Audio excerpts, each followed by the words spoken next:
ladies and gentlemen, the President of the Republic of the Philippines, His Excellency Ferdinand R. Marcos Jr., and the First Lady, Maria Luis Marcos. Thank you very much, Chief Luke, our ES Secretary Bersamin. Please take your seats. Our good Vice President and Secretary of DepEd, Inday Sara Duterte, House Speaker Martin Romualdez, members of the Cabinet that are here, our new addition to the party is the Batangas 6th District Representative, Congressman Ralph Recto, who is joining the House contingent for this trip. And of course, our Pasay District Representative, Antonino Calixto, AFP Chief of Staff, General Romy Browner, and the Major Service Commanders, Philippine National Chief General Benjamin Acorda Jr., the Philippine Coast Guard Commandant Admiral Ronnie Gavan, Pasay City Mayor Imelda Calixto Rubiano, our constant host, and of course, for accompanying me on this trip again is our First Lady Luis Araneta Marcos, my fellow workers in government. Ladies and gentlemen, good evening. My visit to the United States is on the invitation of President Joe Biden to participate in the 30th APEC Economic Leaders Meeting and related activities in San Francisco. It is my honor to represent the Philippines in the region's most important platform for trade, investment, and economic cooperation. The APEC region hosts 38% of the world's population, 48% of its trade, and 62% of its GDP. The largest segment of our OFWs call this region their second home. 85% of our trade and our top investors are from this region. I bring with me your hopes and aspirations for a peaceful and prosperous Asia-Pacific region where we live. This year, the U.S. chairmanship of APEC set the cross-cutting themes of sustainability, inclusiveness, and resilience as our priority work so that we can build a resilient and interconnected region that advances broad-based economic prosperity, enable an innovative environment to foster a sustainable future, and affirm an equitable and inclusive future for all, for every single Filipino.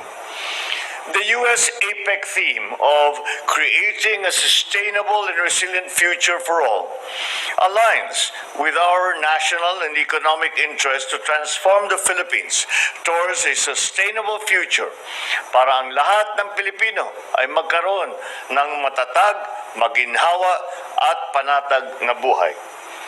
Our APEC work has been focused to prioritize and secure beneficial trade and investment, quality and green jobs, human development, and poverty alleviation. We will be engaging with the leaders of economies of the Asia-Pacific region to agree on how we can achieve food and energy security, economic inclusion of our micro, small, and medium enterprises, women, indigenous people, and other segments of our economy whose potential remains to be unlocked through digitalization and innovation and sustainable development and addressing the climate change crisis. I will meet with business leaders and conduct roundtable discussions on the APEC sidelines to once again invite investments to seek business opportunities, promote our exports, and discuss our economic agenda. At the APEC CEO Summit, which is the annual gathering of top CEOs from across the APEC region, I have been invited to deliver the keynote remarks on intentional equity in sustainability, to share the Philippine experience in ensuring inclusivity on our path to bringing a green economy to the Philippines. There will be several engagements with private sector representatives from the APEC Business Advisory Council, or ABAC, to discuss how we can use public-private partnerships to fulfill our agenda in innovative and sustainable development, finance, and economic and business reform. This trip marks my third visit to the United States as part of our continuing effort to further reinforce our already strong bond, and a follow-through to my official working visit in Washington, D.C. last May, where we underscored the need of forging closer economic ties and ensuring that our bilateral friendship and relationship works for both our peoples. On the sidelines of the APEC summit, I expect to witness the signing of a number of government-to-government, public-private, and business agreements, which have been under negotiation over the past several months, covering priority sectors such as nuclear energy, artificial intelligence to support weather forecasting, health sciences, particularly cancer research, diagnosis, treatment, and prevention, pharmaceutical manufacturing, and satellite connectivity. As with my previous visits, I expect to meet with American business leaders to further promote trade and investment opportunities here in the Philippines. Our economic team and I will be joined by a high-profile business delegation in exploring new and expanding partnerships. From San Francisco, I will also be going to Los Angeles, California, and Honolulu, Hawaii. I look forward to meeting the Filipino communities there in all three cities.